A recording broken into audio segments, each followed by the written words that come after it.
Covid পরবর্তী সময়কালে বিশেষ কোনো সচেতনতা আপনাদের মাথায় রাখতে হয়? দেখুন, কোভিড একটা ফ্লু ছিল। সেই কোভিডের একটা সময় যেগুলো আমরা প্রিকশন রাখতাম, WHO-র গাইডলাইনে কাজ করতাম। বাট এমনিতে একটা হসপিটালে তো একটা অ্যাকুয়ার্ড ইনফেকশন থাকেই আমাদের কাছে। ইনফেকশন কন্ট্রোল আমরা খুব ভালো রাখি এখানে। সেই ব্যালেন্সিংগুলো আমরা রাখি, আমাদের অডিট হয়। তো আশা করি আমাদের কোনো সেরকমভাবে স্পেসিফিক কোনো আবার ক্রস ইনফেকশন বা এই নিয়ে আমরা অত মানে ওয়ারিড হই না আমরা।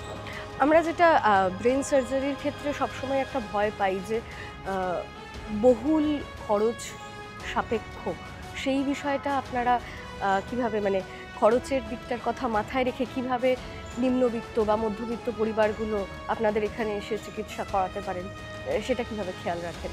খরচাটা ডিপেন্ড করে ওই ফার্স্ট টাইম যখন আমরা কাউন্সেলিংটা করি, খরচার ফার্স্ট জিনিসটাই আমরা সেইভাবে রাখি পেশেন্টের কাছে। কারণ আমাদের কাছে যদি কোনো ইনস্ট্রুমেন্ট লাগে বা কোনো স্টেন্টিং করতে হয় বা কোনো আদার মেটেরিয়াল যেখানে আমাদের ব্রেনের সেই নিয়ে ডক্টর কম হচ্ছে, তখন কিছু জিনিস এক্সট্রা বাড়ে অ্যাজ আ কস্টিং।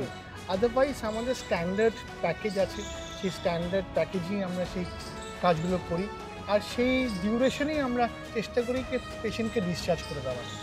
আমাদের পোস্ট কেয়ারও খুব রাখা হয়, আমরা সেইভাবে ফলো আপ রাখি আফটার ডিসচার্জ, পেশেন্ট কেমন আছে। এই না যে পেশেন্ট চলে গেলে আমরা কোনো কন্ট্যাক্ট রাখি না, আমাদের টিম আছে, ওদেরকে ফোন করা হয় কেমন আছে না আছে। যদি কোনো ব্যাকআপ লাগে বাড়িতে, সেটাও আমরা এখান থেকে প্রোভাইড করি as a home care support এখান থেকে।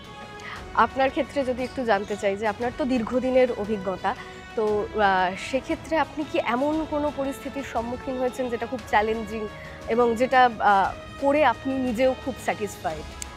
দেখুন, চ্যালেঞ্জিং এভরিডে, কারণ প্রত্যেকটা পেশেন্ট আমার কাছে আলাদা, প্রত্যেকটা ব্যাকগ্রাউন্ড পেশেন্টের আলাদা। চ্যালেঞ্জিং থাকেই, চ্যালেঞ্জিং নিয়েই আমাদের এভরিডে কাজটা হয়।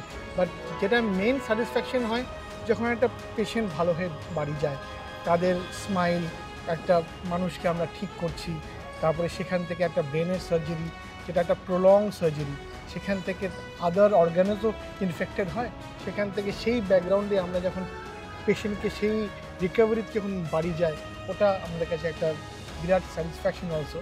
চ্যালেঞ্জ তো এভরিডেই আমার কাছে।